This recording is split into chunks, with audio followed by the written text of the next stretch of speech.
engine.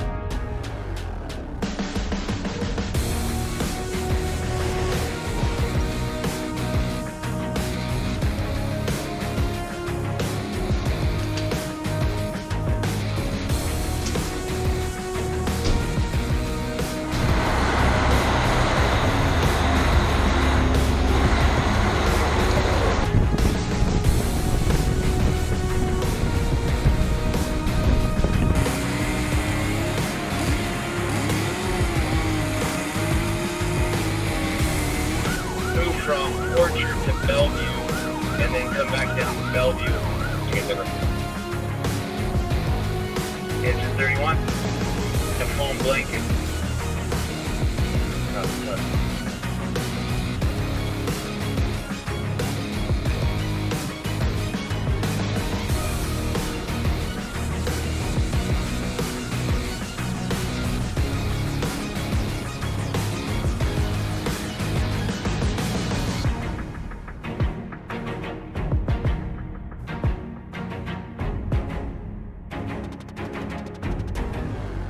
So Station 41 is kind of unique in the fact that it's the original Parker Fire Station, and so it started out originally as just a bay. It was a volunteer station that they just stored their apparatus in here, and over the years it's had multiple additions and modifications.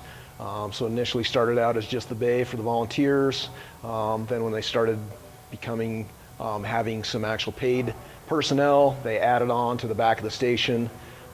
Then eventually it became the administrative building for Parker Fire Department, and so then they added on a second floor, and all the offices were up in that second floor. Then they remodeled the station to make it just a firehouse again. So then the upstairs level became the kitchen, the day room, weight room, offices for the actually firefighters here. So it's had multiple modifications, add-ons, remodels. So like I said, this is actually part of the original Parker Fire Station back in the 70s. So it's got some unique history to it.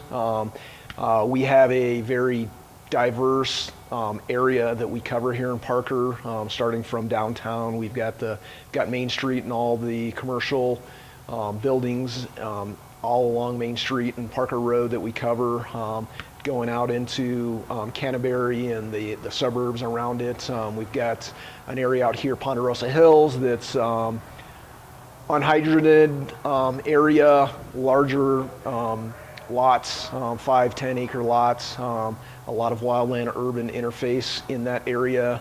So because of that, we have multiple different apparatus here at the station. We've got our engine, we've got a medic unit out of here, a battalion chief is also stationed out of here. Then we've got a tender, and we've got a brush truck that rolls out of the station as well. So we've got multiple different apparatus to cover the whole Parker area. In a good section of our area out east of the station here, Ponderosa Hills, and that area is unhydrated, so there's no hydrants in that area. So if we were ever to get a structure fire there, or even a large brush call, we're gonna have to bring our own water. So what a tender is it's basically just a large water truck. The Tender 41 that we have here carries 3,000 gallons worth of water.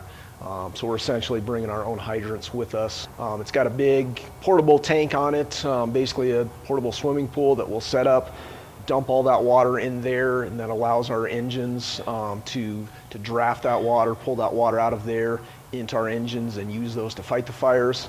Then the tender can start making shuttle runs to where they'll go to a hydrant, find a hydrant, fill up, come back, and give us that continuous supply of water that we need for those areas that don't have hydrants.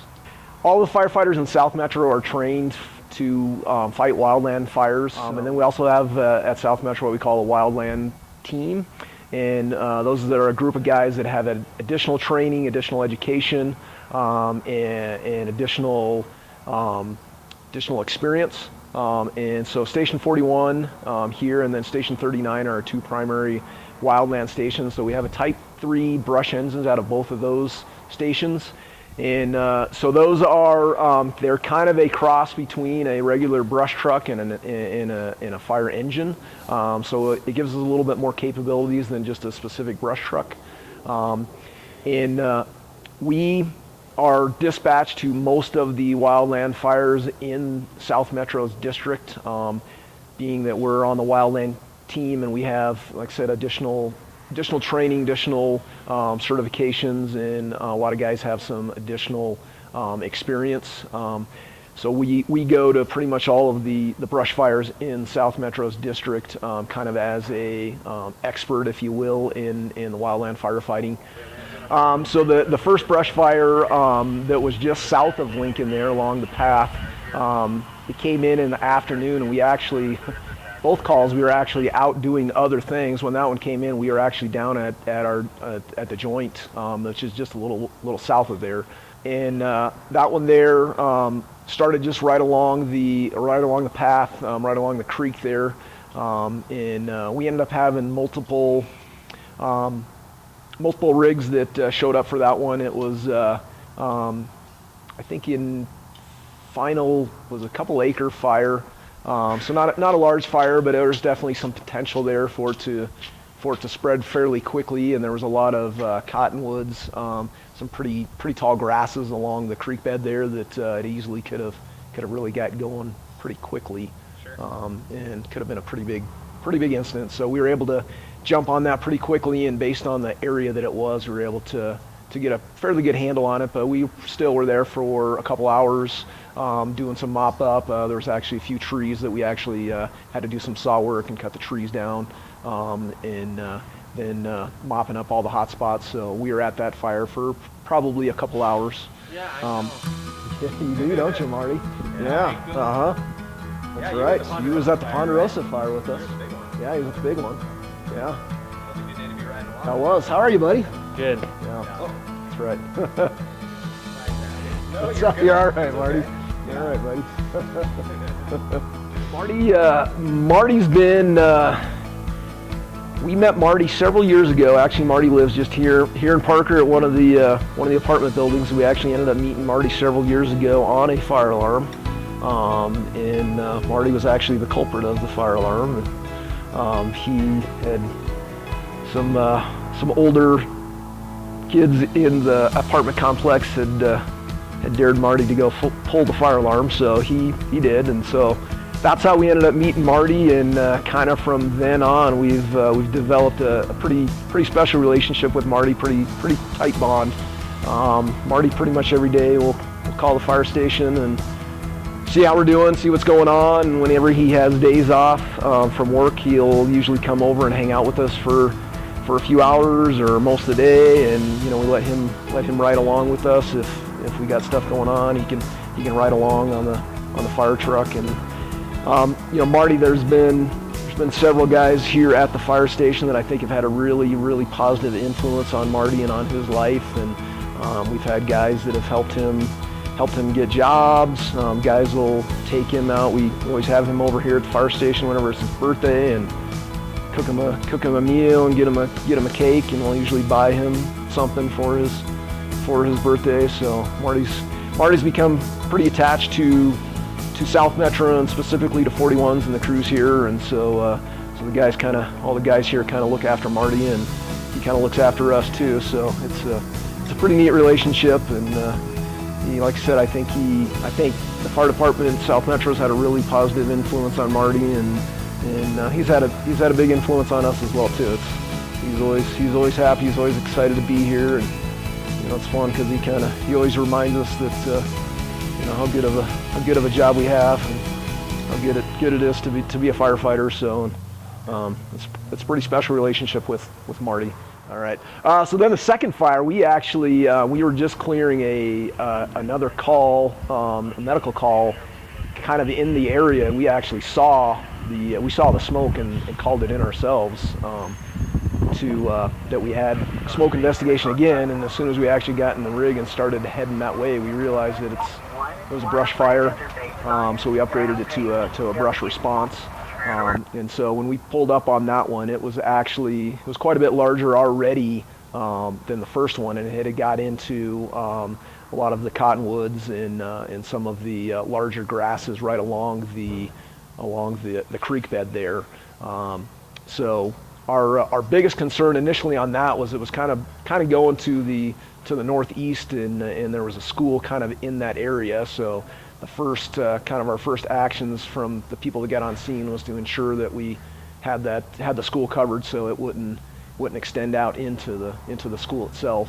So we ended up going around and actually catching it on the west side, and it was running pretty good along the creek bed there with a lot of pretty large cottonwoods. That the cottonwoods there were several of them that were older cottonwoods, and a lot of areas that of the cottonwood trees that were kind of dead, and so it was not a safe area for us to actually get down in where the cottonwoods were and along the creek bed. So we actually kind of let some of it run out of the creek bed into up near the bike path and into the shorter grasses, where it was much safer for us to actually contain the fire and put it out. And we didn't want to get guys in areas that were unsafe for them to be in. So part of that fire, we actually let some of it burn just because it wasn't safe for us to get in there. But our first priority always is protecting exposures and making sure that there's no houses or outbuildings or schools that would catch on fire. And so we knew that we could allow it to run a little ways, but we were in positions to keep it from actually exposing into the neighborhood to the west or over to the school. And that one actually we ended up having multiple agencies on that. We actually even called in Rampart Helicopter out of Castle Rock, and they made several drops, several water drops on that to help us contain the fire.